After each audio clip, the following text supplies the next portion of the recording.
Hello, hello everyone. Welcome to Unleashed. I'm the host, Scarlett Johnson. This is presented by Moms for Liberty. And today I have a special guest, Ryan Walters. And before I bring him on, I want to play this video. It's an excerpt. It's about 8 or 9 minutes long. You're watching the NEA president, Becky Pringle. She is doing a webinar with this very radical group. It was entitled Eyes on Ice. This was recorded in January, right in the middle of all of the mayhem that was happening in Minneapolis. And before Becky gets on to speak, this person, I forget her name, she kind of looks like a witch. She is talking to a bunch of different organizers and some Democrats in Congress and in the Senate. And their whole goal is disruption of the Trump administration. And right before Becky Pringle, right before this interview, this person announces a detailed plan to basically overthrow the Trump administration, and even expresses a lot of discontent with current Democrats because these are socialist Democrats. These are radical Marxists. They have a plan for revolution, and their goal is a complete upheaval of the United States of America and basically to tear down our Constitution by the year 2033, I believe, or 32. So in that context, let's listen. Again, this is the president of the NEA, the largest public sector union in the United States, and it has a federal charter. So let's listen. Students, if you know students, recruit them. I'm honored to now introduce President Becky Pringle, president of the National Education Association. Look, there's no way that we're going to be able to stop fascism without organized labor. And Becky is the president of our country's largest labor union. Becky and NEA have been deep in partnership with Sunrise and many other organizations, building student and worker organizing power to make this May Day a huge moment in our fight against the billionaire class, against fascism, and for the world that we deserve. I am honored to pass it to you. Oh my goodness. Thank you, Aru. Aren't our students incredible? Aren't they incredible? They make me proud to say I taught for 31 years, our middle level students in 8th grade. And we know that our young people have always been and always will be at the center of every movement. And I'm so proud of them, just so proud of them.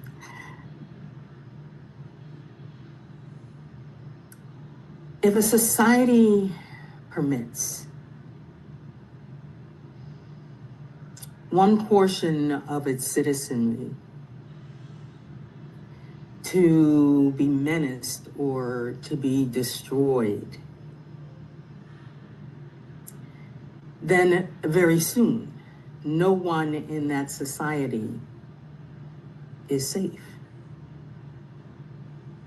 Those words by W.E.B. Du Bois remind me that during these dark times when federal agents can snuff out innocent lives on the streets of Minneapolis and claim self-defense, even as multiple videos stand in stark rebuke, when outrageous and illegal and deadly immoral ICE detentions cause the disappearing of children, including 5-year-old Liam Ramos.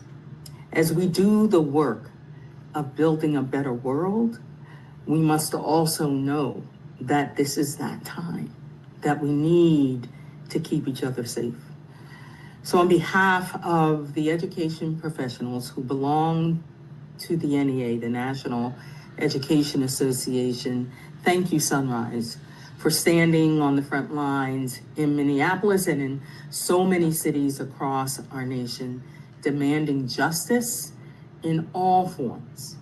Know that the NEA will continue to use our vast network, 3 million members, 51 state affiliates, 14,000 locals, members in every congressional district, to advocate and to partner, to take action, to educate, to organize, to mobilize, to litigate, and to elect people who believe in public education and in our Constitution. I'm always honored to share a virtual space, virtual or in person, with Representative Khanna, and grateful for all that he is doing to stop ICE violence and overreach, and being steadfastly an ally of educators and our students. So no surprise, NEA is one of this administration's top targets. Dictators always come for educators because we teach the children how to think for themselves, how to question and analyze, to solve wicked problems, and to create community, to appreciate the world's diversity, and to dream and to fight and to make this world a better place. This administration is using ICE to bring fear and trauma into our schools. You heard our students talk about that. It was palpable. Because you lied to them. Agents are traveling through neighborhoods, wandering past schools and following school buses. They've even assaulted and detained educators and students on school grounds. Educators are seeing this damage every day. Empty seats and a rising need for counseling and mental health supports. In Minneapolis, where families and children are afraid to leave their houses to go to work or take students to the school bus stop, educators are delivering much needed supplies. And across the country, educators are organizing and standing in solidarity with parents to make sure our students have what they need. That sort of collective action is what is required of us now, right now. As we bear witness to the unimaginable, our government's actively engaging in warfare against the American people. I'm talking about the kind of collective action between students and labor leaders and community leaders and working families that drew more than 75,000 people to Minneapolis last week. I'm talking about last year's May Day actions, the largest ever. And I'm talking about the courage and collective action that will bring us together again, May Day strong, standing in our power, continuing the fight against greedy billionaires and all who seek to line their own pockets by destroying the dreams and dignity of those who call this country home. Together, we will demand that this administration stop scapegoating immigrants just so they can implement cruel and callous policies in our communities. Together, we will call for a country where working people can afford to feed their families, where no one is terrorized. For as long as it takes, we will not cooperate. Knowing what research shows, that when 3.5% of the population engages in sustained strategic escalation, those movements win. So we must continue to build our broad coalition to fight against the undemocratic and inhumane. And we also must fight forward. We have to create that vision of an inclusive and just society that protects our communities, respects our Constitution. We, the people, all of us, deserve that right to life, liberty, and the pursuit of happiness. I need you all to stay strong and remember that solidarity, it's a verb. Thank you, Arun. I love that. Thank you. Thank you so much for joining us. And yeah, your guys' incredible work. I just really, truly believe it's going to take all of us, and you're showing us the way in many ways. With that, it's going to really take all of us, like Becky said, and solidarity is a verb. And if you want to take action right now, we have a form for you to fill out to do that. So if you go to smvmt.org/take-action, there is a form for you to actually do things right now, wherever you are, and work to stop ICE, which is step one in our longer plan to build up to mass non-cooperation that can kick Trump out and win changes to our political system so it actually works for everyday people. Welcome, Ryan Walters. That's pretty interesting video. I'm wondering, is this, you'd think she's running for president for the Democratic Party nomination. And then at the end, there's this direct call to action, which includes planning student walkouts. Becky Pringle is the president of the NEA, the largest public sector teachers union, largest public sector union in this country. It's shocking that we have all of this evidence that she is a political operative. She's not someone who's interested in teachers or students.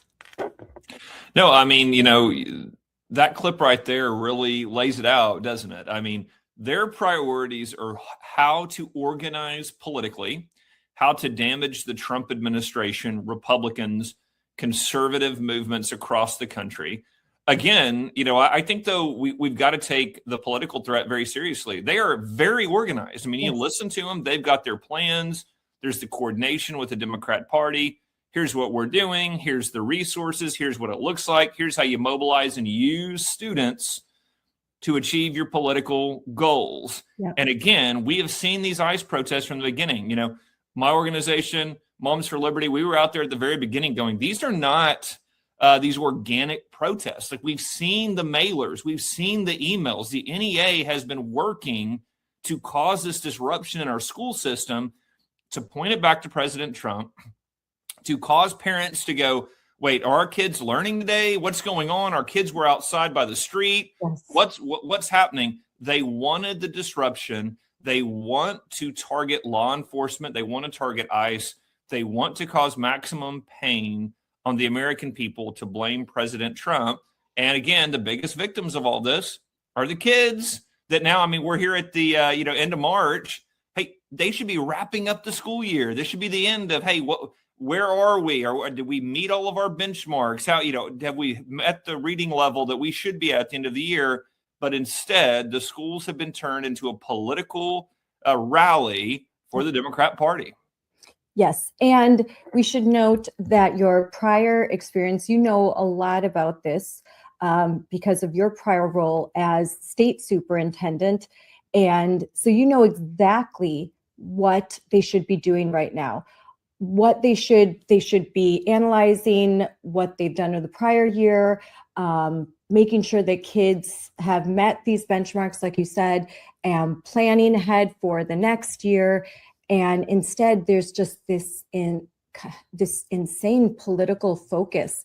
And you can see from Becky Pringle herself that the goal of her organization and her work is very political. It's to take down the Trump administration and to build this world, this inclusive society, this utopia.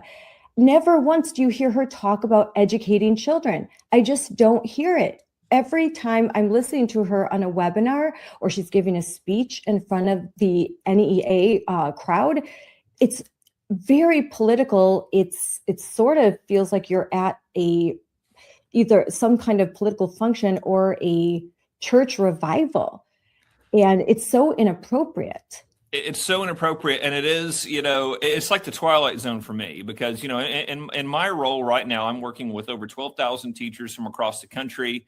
Their questions are all around, how do we make, what do we do for kids that are behind at this point in reading? What's the best professional development that we should be getting? What training should we be going to over the summer? I'm looking for this resource. I've got kids struggling here.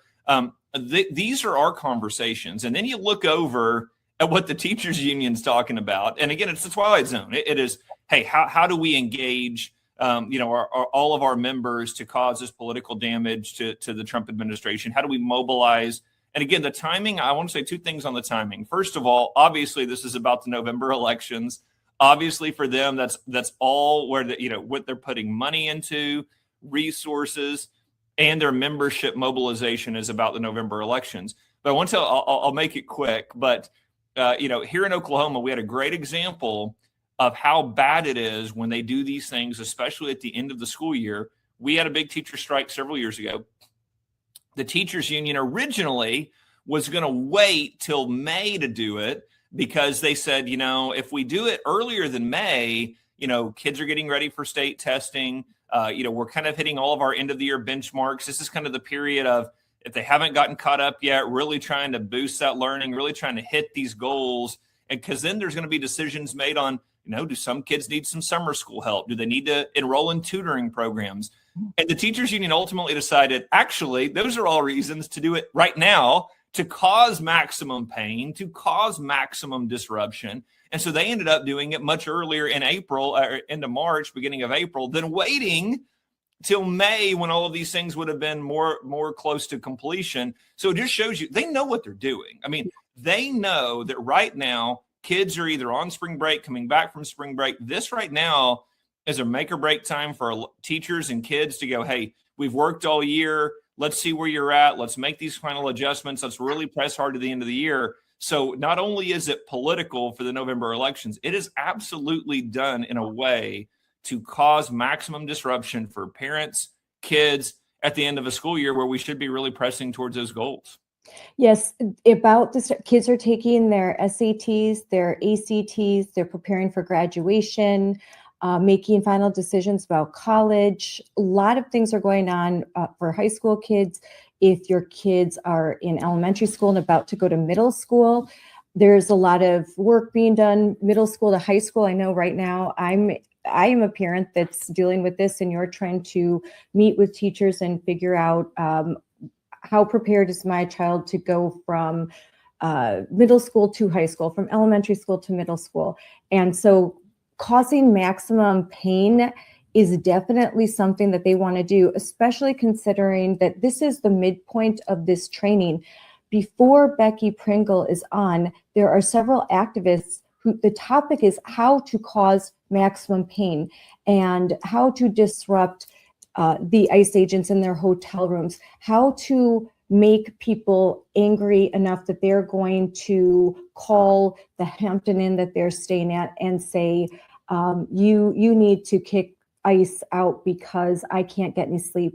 That was one of their tactics. It was up all night, keep people up all night, to go to private restaurants and disrupt people eating so that they're uncomfortable. They don't want to be there. Their whole mission is to disrupt and make people uncomfortable. Look at what's happening with TSA. The mission is disrupt so that they can get their way, make people upset, angry, irritated, so that just make it stop. And that's just awful on many levels, but particularly when we're talking about our kids, and this is a teachers union. Ryan, how do teachers feel about this? Look, your good teachers are absolutely mortified by this. I spoke to a teacher yesterday that was saying, and again, to your point, I've got kids preparing for an ACT test, that they've got a goal, they've been working towards it. If they hit this number, they can get a scholarship. They're trying to get into the school. So this is their, first or last test they get to take to really show what they've learned, how they've improved. And so, teachers right now, your good teachers are going, what are we doing? This should be the absolute time that we're helping students. And again, don't forget, we've got a lot of students right now that have struggled this year, that teachers are trying to work with parents to make decisions on, does your kid need to repeat the third grade? Do they need to be in an intensive summer school program? Do we need to have them in an aggressive tutoring service to make sure they get caught up for next year? These are the ongoing conversations that should be taking place, that the unions are disrupting in a way that is going to have a real academic impact on our kids. And then you have the teachers, again, the good teachers that are saying, you see the disruptions and you see what they're willing to do. It puts the good teachers in such a terrible position because what do they do? So do they stand up in a faculty meeting and say, hey guys, what are we doing? Why are we trying to organize these things right now? We should be focused on this, because they know what happens next. They become the targets of all of those tactics. They become the targets of the teachers' unions. And again, I so appreciate our good teachers that are standing up saying, no, well, we are going to fight for the kids. We are going to fight for the parents. But you see how good teachers often find themselves in the crosshairs of the teachers' unions. When they speak out, they are dealing with all of those union apparatuses being pointed at them.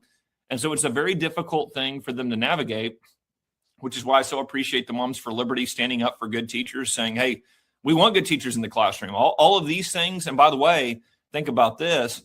You got young people in college right now. They're looking at, do I want to be a teacher? Do I want to get in the profession? If you're a good person that genuinely wants to help kids, you watch all of this and go, do I really want to sign up to go into a school district that's going to shut down for an ICE protest? Do I really want to sign up to go into a school that's being run by the teachers unions and not by parents and the community and taxpayers? Again, when we talk about, and you hear this a lot in the mainstream media, the teacher shortage, teacher retention, look at what so many of the surveys say of frustration by teachers. So much of it has to do with their administration. So much of it has to do with the way things are being dealt with at school by school leadership.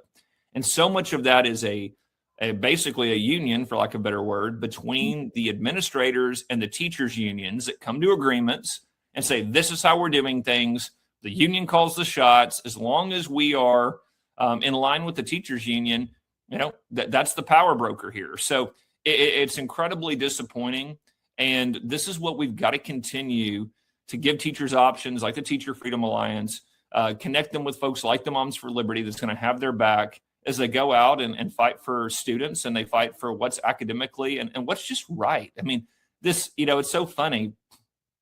This shouldn't be a left or right issue, you would think. Yeah. You would think we'd be able to say, guys, hey, look, if you want to protest or you want to, or you're upset or that's fine. Just, don't use kids. Don't do it during the school day. Don't use school taxpayer resources to do these things. Again, go do that. We can agree, disagree. We can have those discussions and arguments. That's fine. Don't use taxpayer resources. Don't use kids that are there to try to learn to better their lives. And again, you are shirking your responsibility as an educator to do those things. So I think it's a very common sense ask. And again, we've got thousands of teachers all over the country that say, yes, 1,000%, that's what we want to do. But this makes it incredibly difficult for them to do their jobs. And the NEA has something unique. They have a federal charter. Oh. These federal charters aren't meant for partisan activism. They're meant to serve public good. That public good is education. What are some solutions? I think that they should not have this federal charter, considering that they engage in direct political activism. They are picking a side. They are clearly not supporting President Trump, and 50% or more of this country, they don't support the parents and families that voted for Trump, and they make that really clear. So what are parents supposed to do when they send their kids to public school, knowing that the largest public sector union, this teachers union, is training and encouraging educators in the public school system to view them as the enemy? No, you make a really great point there. Yeah, there's no reason for them to have a federal charter. They are a political organization. And that's the thing that we've got to be able to make sure that folks are crystal clear on. And so parents watching right now, let other parents know, listen, the teachers union, the reason why they have a federal charter is because Democrats gave that to them, because Democrats understand this is a huge part of our political strategy here to prop up the unions, to use the unions, again, to navigate this back and forth. So it's absolutely a sweetheart deal to take care of an apparatus of the Democrat Party. And for parents, listen, I would be crystal clear going into a school. Are you in the teachers unions? Ask the teachers, why are you in this union? Are you following the directions of Becky Pringle? Do you agree with these statements? Because I'm here just because I want my kid to have an education. Mm-hmm. Again, your political leanings, if it never engages in the classroom, if you're not taking directions from them, that's fine. But in the classroom, you see they are actually using the classroom time, the students, the resources meant to educate our kids for political purposes, that has to stop. And again, no matter if you're left, right, center, wherever you are, that's a very straightforward ask. Okay, when my kid comes into a math class, let's talk math.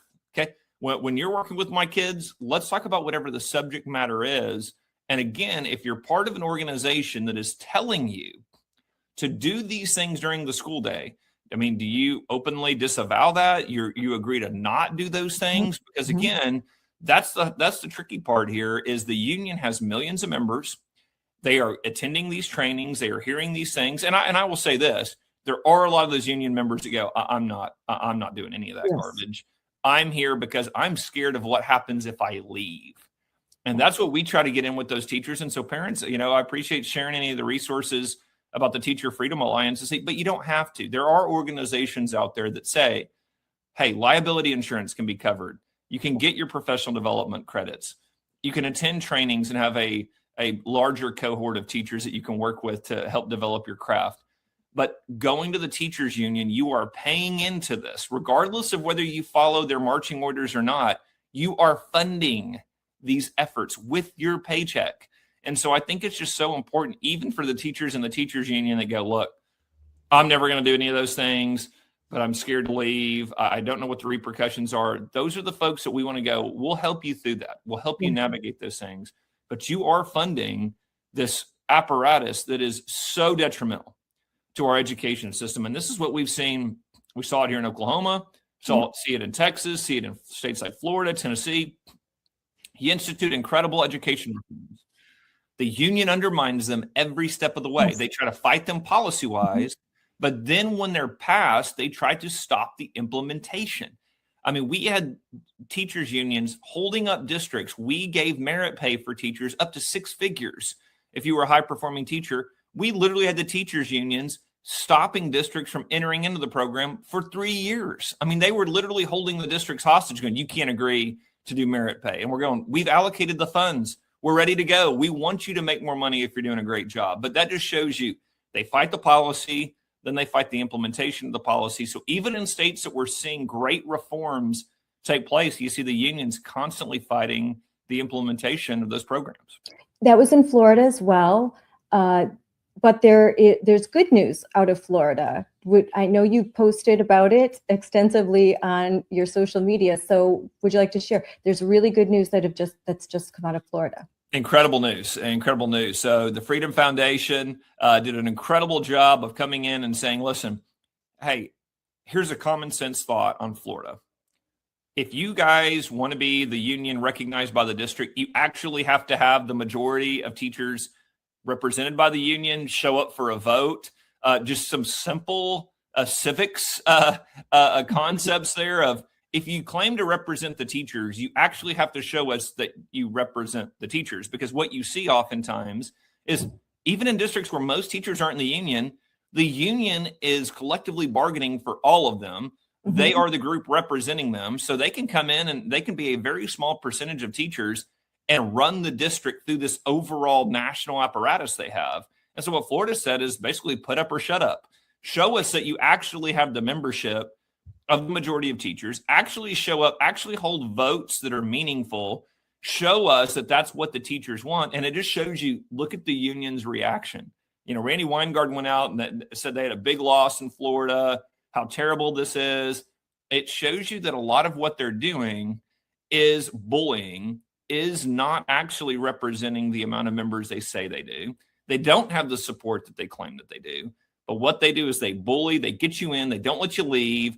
So now they have this huge apparatus that you've got to go up against. So Florida did an incredible job, common sense legislation. Teachers unions, you're actually going to have to follow some basic civic concepts before you enter into any of these agreements. And the union's telling you all you need to know. They're mortified by it because this is going to crush them. I thought they loved democracy. Don't they just love democracy? Aren't they always fighting for democracy? Yeah, right. Give me a break. They thwart the Constitution. They thumb their nose at the Supreme Court, at President Trump executive orders, the Department of Education, the Department of Justice, the Office of Civil Rights. They don't respect anything but power. That's all that they care about, the attainment and use of power. And because they are so closely aligned with the Democrat Party, that they are one and the same. I mean, there's no blur line of separation. And it's just shocking that there are still those who see these teachers unions as some sort of public good. They are not. They are not. They are political apparatus, and teachers need more than that. They are a lot of money is going into these unions, and it's not reaching the teachers, it's not reaching the students, it's not reaching the schools. It's just lining the pockets of power brokers. Well, and let me ask you, I mean, you did a great job playing the video earlier.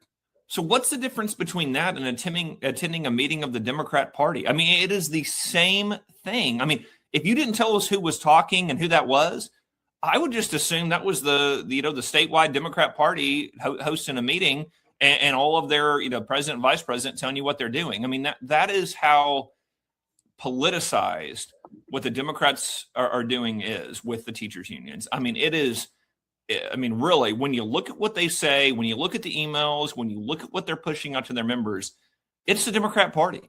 And that's what we try to tell people is if more people and taxpayers recognize that, they would be appalled. And everyone that does see these things, I mean, instantly their reaction is, wait. That is not an organization of educators that are trying to figure out how to boost reading scores, math scores, make sure teachers are getting the trainings they need. That is not at all what we see from the teachers union. It is constant left-wing activism. And again, I can't tell you how crazy it is. I see these clips, then go into a meeting with our teachers, and it is night and day. I mean, it is absolutely night and day difference. I mean, again, the emails, the conversations that we have as we go around the country, training educators, I mean, it is constant. Hey, we want to be better at classroom management. How do we better engage with parents? How do we make sure that parents are in the loop of everything we're doing? We see this new curriculum coming down the pike. Is that actually good? Is it meaningful? Does it actually grow a kid's academic performance? Are we measuring academic performance the right way? I mean, those are the questions that we feel that is what our educators are hungry for, that they're wanting to see to improve their craft because they understand the large responsibility that they have, which is, I've got this precious child here in front of me. God gave them to their parents. Their parents are excited. They want to see their kids grow into their God-given talents. I've got them for a limited amount of time. So how do I make sure that I'm making the most use of that time?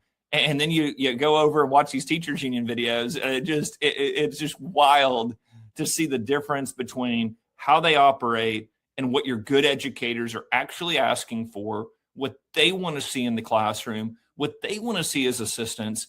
Again, it is solely a political operation over there, and it's the exact opposite of what we need to be seeing in our schools.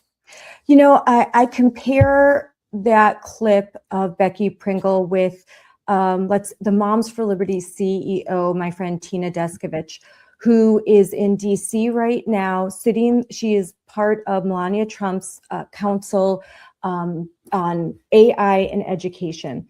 And she is constantly having conversations, trying to work with anyone, left, right, Republican, Democrat, focused on how can we best serve families, students, and teachers as well.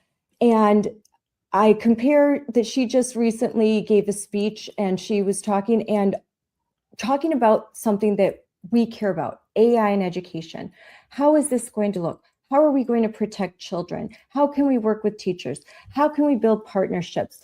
Hey, we've worked for several months building a toolkit, policies. How can I help? How can I be of service? A servant's heart.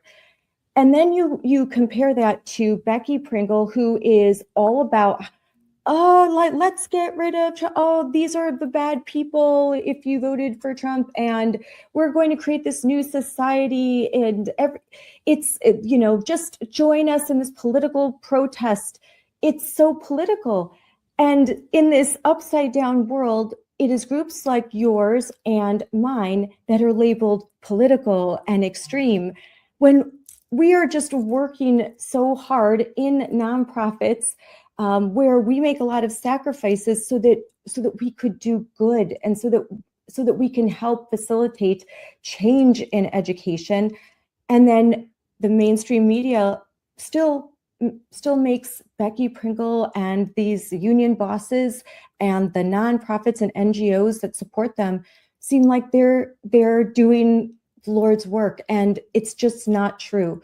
So how do we continue to get this message out and get out of our, sort of our little, echo chamber, and just get this to more and more people and help wake them up and let them know there are alternatives, that you provide a huge alternative. You don't have to join a teachers union to get the supports you need. We have something, we're offering something to you. All of those necessary, like you said, the professional development hours that you need to do, hey, we can provide those to you, and you can feel good about yourself when you leave, not feel terrible and feel like you're a bad person who has to atone for all of your sins. And that's such a great point. I mean, it's so funny, every time I talk to Tina, whether it's privately or she's out giving a speech, we see each other on a panel or whatever else. She's talking about how to boost reading scores. She's talking about, again, hey, what's next in education? How do we make sure that we're meeting this AI need in a way that's actually responsible and meaningful for parents and kids? Yeah. And she's a former school board member, so she really cares about these issues. That's right. And so these are our conversations. This is the work we dive into is, okay, how do we make sure that what we're doing is improving the education system for all kids, for all parents? And then you turn over to what they're saying and what they're doing there in the teachers union. It's crazy to see. And by the way, it does illustrate the big disconnect here. When you talk to parents, you say, how's everything going in your local school? They're not saying, man, I wish there were more ICE protests. We've really got to stick it to these ICE agents. Man, I wish my kids were more involved in the protest on the street. No, they're quickly go to, yeah, my kid's struggling with some math, so we're working on that. Or my kid doesn't know where they're going to go, post-graduation yet. So we're looking at those things. That's what parents are talking about. Mm-hmm. Then you flip over and hear what the unions are training and doing. It's just so out of line with parents. And that's why what Moms for Liberty is doing is so important, is you're putting at the forefront, is parents want to know, how are we meeting the needs of our kids? What's the future look like in education? So Moms for Liberty has done a great job of laying out that vision of, these are some things that we're hearing from parents. These are ways to do it. We're proud to be on that AI task force with you guys to go, hey, what does it look like for our teachers? How do we make sure that teachers are doing this in a responsible way, teaching this in a way that's helpful for kids, but also very meaningful for parents and very transparent? And then I would say Corey and Tina were on an interview together. Corey DeAngelis and because they were there in person yesterday, and it continues today, this AI summit, and we live streamed it. These are really important conversations, and AI is a really complex topic. There are so many discussions to be had, and we're all, this is a policy, we are all at the same starting point. And teachers are just as confused and concerned as parents and administrators. How do we navigate this new world, and how do we do it where we're respecting parents' rights, we're respecting children as individuals, we're not using them as data sources, data centers, and we're actually properly educating them so that they aren't using these tools in a way where they're essentially cheating. They're not learning, they're just regurgitating whatever prompt, the results of a prompt on ChatGPT. These are big conversations. And you guys were flagging this, years ago, which is, look, the schools are becoming obsessed with technology, and we don't know why. Why are we sticking every kid in front of an iPad and in front of their cell phone for 6 or 7 hours a day? I mean, Moms for Liberty was one of the first groups going, okay, what are we doing? Why are we doing these things? And so you see from parents a lot of concern around technology in the classroom, a lot of concerns around AI. So look, there's responsible ways to use technology. There's responsible ways to utilize AI. And again, this is a very important conversation going on in the education space. And Moms for Liberty, TFA, we have taken a lead in that to say, look, let's figure out the way to do this in a way that's responsible for our kids, that, look, they're looking for jobs where they're going to utilize technology. Yeah. They're going to deal with AI. So Yeah. we want them to have that knowledge, but at the same time, we know there are sinister forces at play that are Mhm. trying to collect student data. We see that time and time again. I will tell you, when I was state superintendent, our data systems were constantly being hit by hackers. We constantly had folks that were trying to get that student data and information. It's one of the first things we had to do was strengthen our infrastructure of going, hey, look, they are trying to utilize any data point to go get more data points. So you don't want data collection around kids like that individualized fashion. You don't want them to be able to collect information on kids. You want it to be very, very simple, very transparent to parents. You don't want to allow those type of things to happen. And so this is a very meaningful conversation. It's very important. And again, I think that the future of education, we've got to be able to tackle these issues in a responsible way. Yeah, and the title is Fostering the Future Together, because like Tina said in her interview this morning, it turns out this isn't just about American parents and American teachers. All across the world, parents, teachers, grandparents, the leaders of countries all over the world, we're all collectively concerned. We know the benefits, but there are so many trapdoors. There's so many ways that this could end up expanding the role of government or even big corporations. And I'm just going to kick it old school and say, I don't want my kids to be batteries for the Matrix. Right. It's like I want them to have a great education, and I know that they have to understand technology. Heck, they probably already understand a lot of it better than I do, but I don't want them to be so reliant upon it that they lose what it means to, I think, human. There's a lot of studies now about reading and how important it is to read books, and how when reading a book, there's parts of your brain that are activated that do not get activated when you're looking at a screen. The storytelling of just sitting, reading a book, reading a novel, and just this diving into this world, like Lord of the Rings. I remember reading that book in Secret Garden when I was a little girl, and you just get immersed in a world, and it activates parts of your brain, and it does it, especially for children, in ways that cannot be replicated once they're adults. So, and you know this better than me, is there a finite amount of time that we have where we could really do the best work with our children so that they can be lifelong learners? What you just said there is so profound and important. You're talking to a former history teacher. So not only was I state superintendent, secretary of education, a history guy, we're human beings. We're complex. That's why the storytelling, literature, understanding history, not just a data point, how many people died in World War I. No, these are people just like me and you that have same emotions, that have same desires.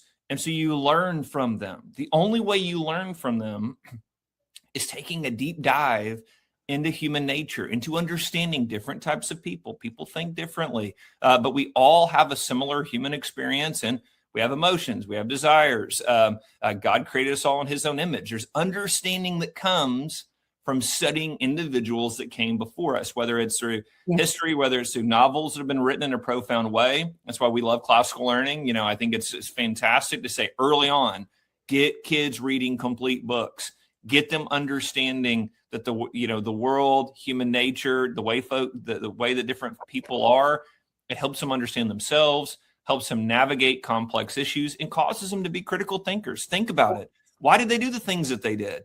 What if they would have done something different? Let's analyze them. Let's try to figure out why these characters are acting the way that they did. You do that early on in a child's experience. I think I've talked to you about it before. There's a great poem by Rudyard Kipling called The Gods of the Copybook Headings, where they say, one of my favorites. Yeah, well, they said, look, we used to teach it this way, and then we would go on to more difficult concepts. But if you don't have a baseline of understanding of some of these classic works, an understanding of kind of where our civilization came from, you can't just jump into this stuff. And so, yes, I think it's very crucial. You get kids reading, you get kids, first of all, understanding how to read, then reading complete books, And then as they go on in their experience, of course, they keep reading, but that's when the deeper understanding comes in, because now they've done some analyzing, they've done some critical thinking, they've done some reflection upon these in-depth, complex stories in our history that allow them to really learn and become great citizens, not only prepared for a job, but just great citizens, more rounded people that understand the world around them. And one thing early on when I started this work, I just didn't understand why the reading lists and the books that were being provided to my children, particularly after COVID. It wasn't great beforehand, but after COVID, it took a really dark turn. A lot of the material were very dark, a lot of graphic novels. Yep. So even if I didn't like the pornographic nature and the themes of, transgender and all, and frankly, what I would say racist, because they were portraying that if you are white, you are an oppressor, and if you have brown skin like me, I'm oppressed. I'm born oppressed, and America is, a bad idea and it's evil. All of that stuff. Take all of that out. These books, the themes were just dark. The graphic novels. Why would a sophomore be reading a graphic novel that has very little educational content? It's mostly pictures. Why would my sophomore read a picture book? My son, my daughter, perfectly capable of reading a novel. And I just wondered why are they doing this? And then you see Becky Pringle, and that I think there's intentionality behind it, that they don't want to raise good American citizens that love their country. They want to raise radicals that will, at their beck and call, will just go out and disrupt, protest, and they will wreak havoc on society. That's what they want. So that's really disturbing to me. And it's so sinister. I mean, because to your point, what's really sad about it too is, of course, they are pushing a radical left-wing agenda onto our kids. And what I try to tell people is, guys, curriculum discussions are already incredibly important, incredibly complex. Again, think about how many great works of literature there are out there. You already have to make decisions on which ones you really dive into in the classroom, and you're leaving a lot of great ones out. I used to have students all the time like, I would love to read this one too. And I go, and you should. We only have so much time in class, so we've got to make decisions on which are the ones that we're really going to spend time on. But guys, you can spend the rest of your life reading these books, and you're never going to get through all the best works of literature. So those are already important conversations. You only have a finite time with every kid in every grade.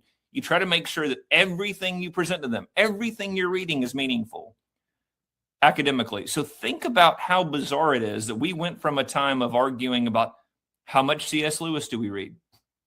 How many of these great works do we read? Were we reading The Great Gatsby? How much Hemingway? We go from a point in time where we're talking about those type of works in a U.S. literature class to how much genderqueer are we going to read? How many graphic novels are we? And I'm going, this is the most bizarre conversation to have academically. We should be talking about what's the great literature here? How much time are we spending with The Grapes of Wrath? How much are we reading of this author, so that kids understand an American experience?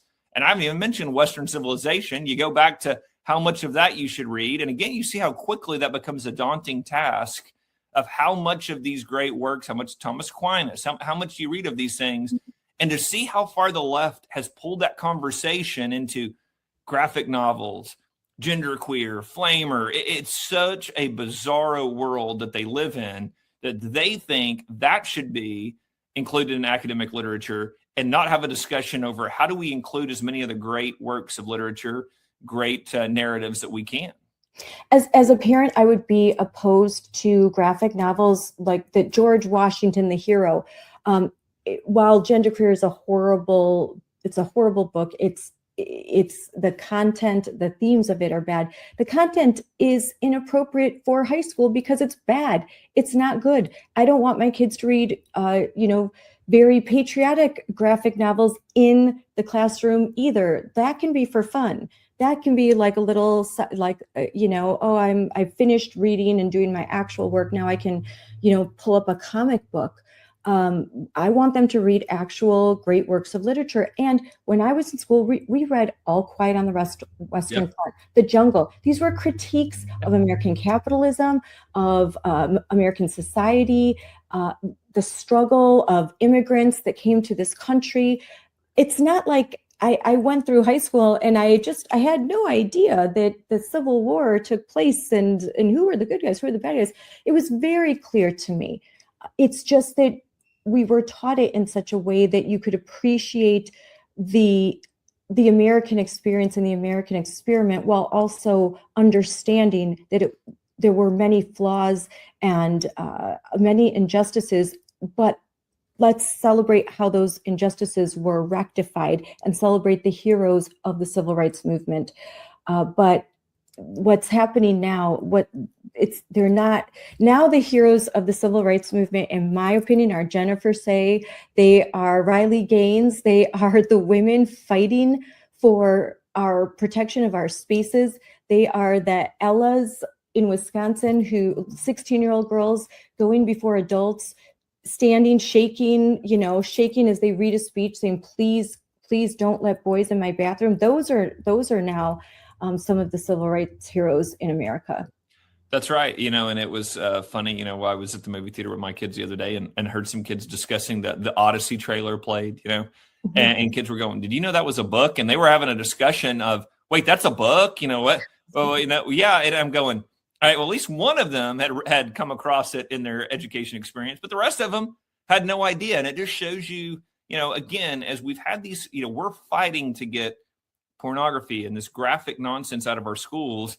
We've got to win that battle. And then we've got another battle on our hands, which is, are we actually producing well-rounded citizens that understand some of these great works, I was impressed that my kids connected the dots between Lion King and some earlier Shakespeare as well, understanding the connections there, but there are these age-old stories that have stood the test of time, that have really had a tremendous impact on our society, on our civilization. And again, wouldn't it be great if we can get this left-wing nonsense out of schools, and our conversation is around how much Homer are our kids reading in school? How much are we discussing some of these great works that impacted American society? Are they reading Adam Smith when they're talking about early American economics and things like that? That would be a great conversation that we should be having in a robust way. But the left has so hijacked this that we're going, okay, well, first of all, don't put pornography in front of my kids. First of all, don't put graphic novels in front of my kids in school. And now we are hopefully moving the needle more towards, let's talk about getting great literature in school. Let's talk about creating lifelong learners. Let's talk about getting kids where they're excited about reading, they understand the knowledge that come from it. And again, I appreciate your work. Thanks for having me on. I think it's just a great conversation that we're able to say, listen, we have visions for what education can be, because we talk to parents, because you are a parent. Your organization has got parents all over the country that are demanding a better education system. And there is a great vision for what that can be. And I know you have to go, you are headed off to, are you going to CPAC? Headed to CPAC. Excited about that. Great.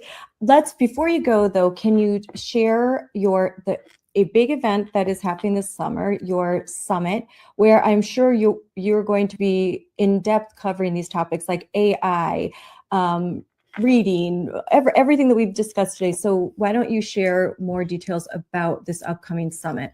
Absolutely. Thank you for that. And I would ask everybody, go to teacherfreedom.com. We've got information about, we're doing our big Teacher Freedom Summit down in Dallas, July 14th through 16th. Again, it'll be a great event. We will have trainings for teachers, parents, taxpayers, school board members. We're going to be talking about all these topics. We're locking in speakers now. And so it's going to be very, very exciting. But yeah, we're going to tackle, what does good reading programs look like in school? Classroom management.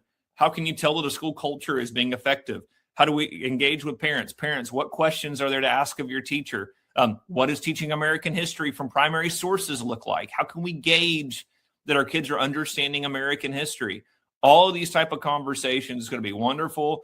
Talking about the issues the unions have brought to our schools, how you deal with that, how you fight back against that. It's going to be a wonderful conference. We would love for everybody to attend. And again, it's for teachers, parents, taxpayers, school board members, everybody alike. Would love to have you there. We'll have several hundred I'm going to educators. be there. I'll be there. I know. I'm about to With my say, and I know camera. that I'm you'll be coming with there. my camera and my equipment and everything. So maybe we could do an interview in person. That would be awesome. Absolutely. Absolutely. Will be a great time. Love that you'll be there.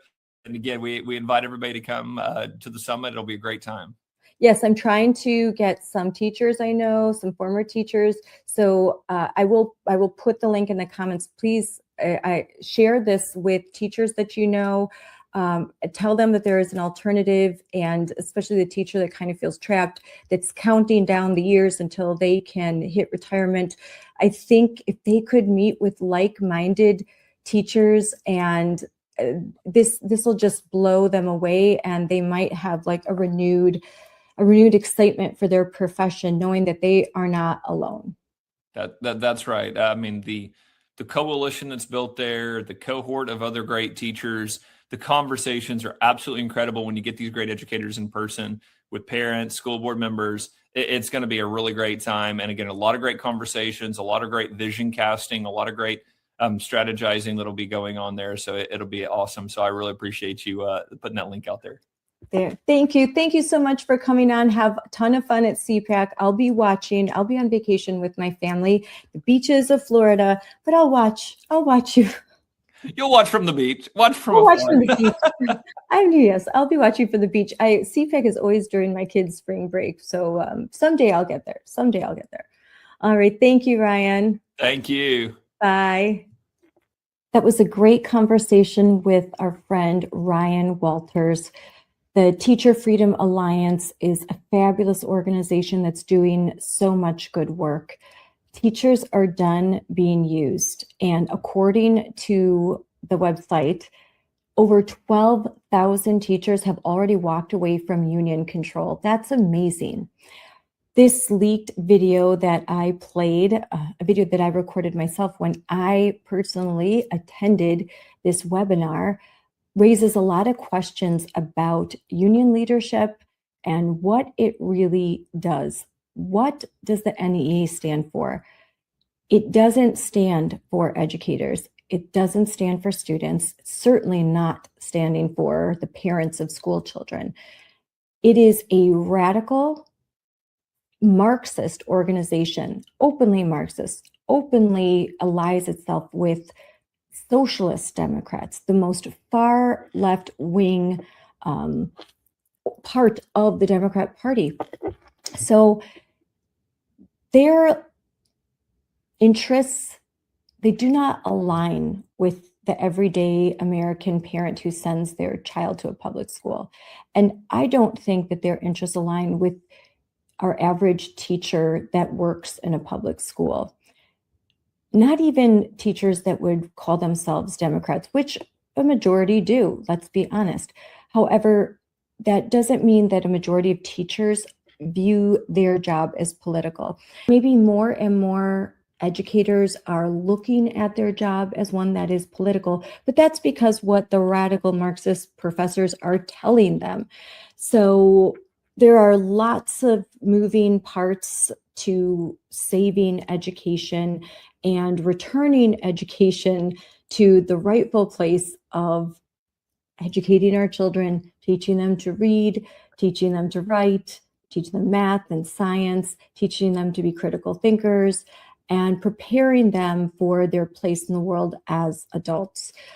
But one place that we certainly can start, it's not hard, is by removing the federal charter from the NEA. And thankfully, there is legislation that will do that. Now, we need to support it, we need to advocate for it, and we need to fight for it. We also need to make teachers aware of other options, that they don't need to get their professional development through their states. A lot of states have some pretty woke professional development. They don't need to go through their teachers union, because through the Teacher Freedom Alliance, they provide that opportunity. They provide that professional development those hours that are needed to retain their licensure, those are available.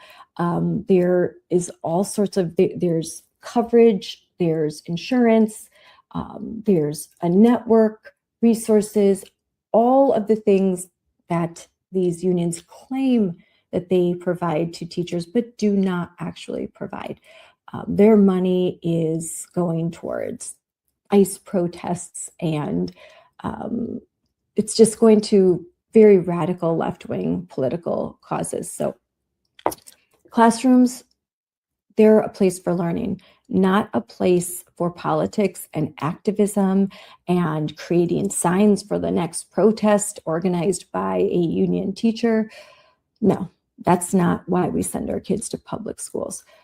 This talk with Ryan Walters was great as always. And now I think we can understand why more and more educators are leaving these unions, abandoning them, and they are joining an alternative. So teacher freedom is something that we support. Teacher Bill of Rights, oftentimes this is legislation that we actively support in the states where it's introduced, because we want teachers to be safe and we want to work with our teachers. We consider them our partners.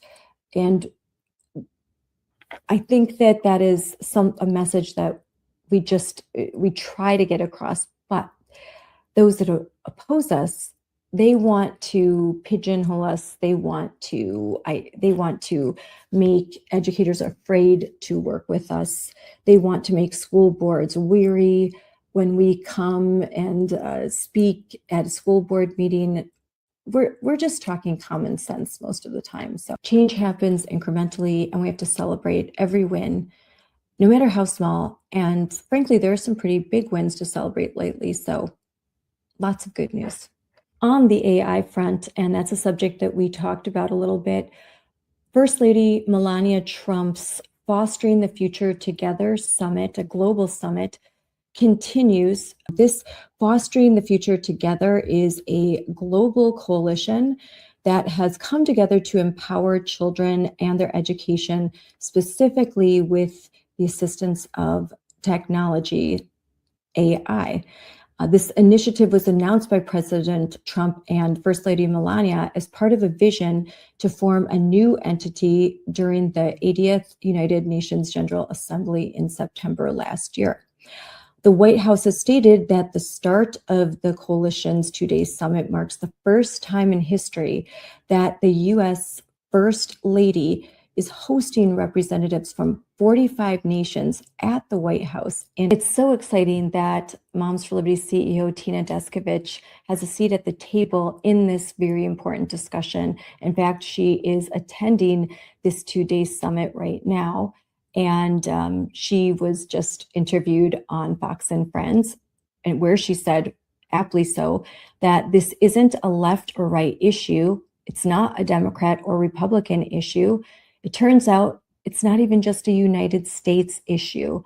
Parents across the world are concerned about technology and the effect that it's having on our children and how it's going to be used in the classroom.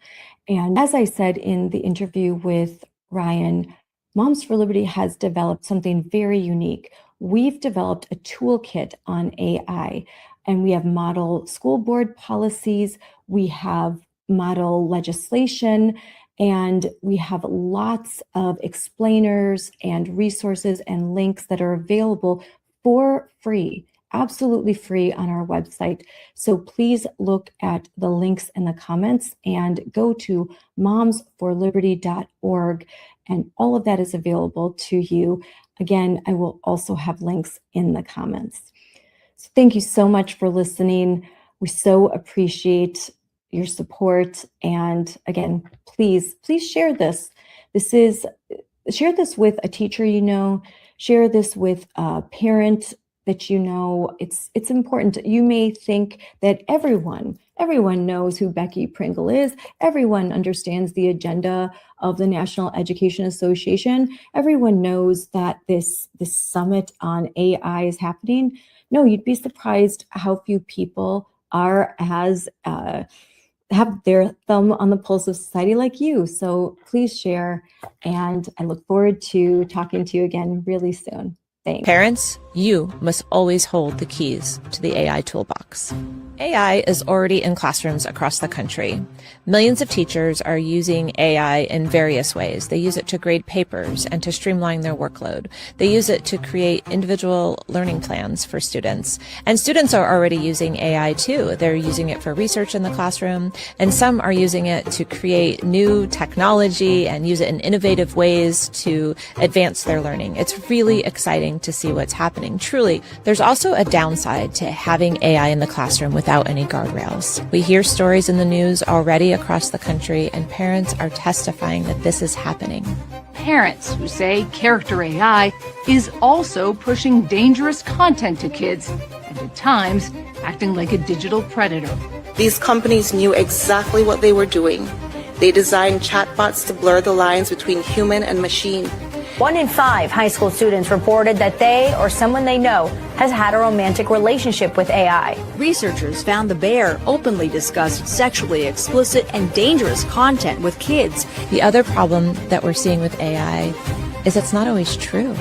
Sometimes AI can tell you what you want to hear, not necessarily what is true. It's not helpful when students just use it to directly cheat. Parents have to understand the algorithms that are basically set up to direct our children to look at certain things, feel certain things, and believe certain things. That's the role of a parent, not an algorithm. We are living in a moment of wonder, and it is our responsibility to prepare children in America. Moms for Liberty is leading the charge on unifying, educating, and empowering parents to understand AI and how it's impacting our children. We're already doing this by joining the AI and Education Task Force under the leadership of First Lady Melania Trump. I've personally attended 2 meetings at the White House on this. I've spoken to members of the cabinet about the guardrails that need to be put in place to protect our children. Because we understand the importance of empowering you to protect all children, we've created model policy that you can download and take directly to your school board and ask them to adopt. We've created school board speeches that you can change and modify for yourself and use to speak to your school board in a public forum. We've created draft policy for the state level that you can go meet with your state legislators and ask them to sponsor the bill and start moving it through the process so that all the children in your state will be protected.